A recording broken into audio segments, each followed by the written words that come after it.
ਮਾਯੂਸੀ ਕਿਸ ਨੂੰ ਚੰਗੀ ਲੱਗਦੀ, ਹਰ ਵੇਲੇ ਕਿਹੜਾ ਰੋਣਾ ਚਾਹੁੰਦਾ ਹੈ।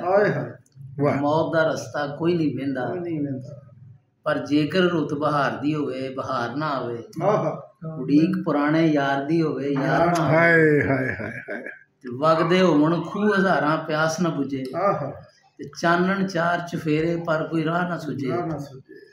ਰਾਤ ਲੰਘੇ ਪਰ ਦਿਨ ਨਾ ਆਵੇ, ਚੈਨ ਵੀ ਮਰਿਓ ਬਿਨ ਨਾ ਆਵੇ।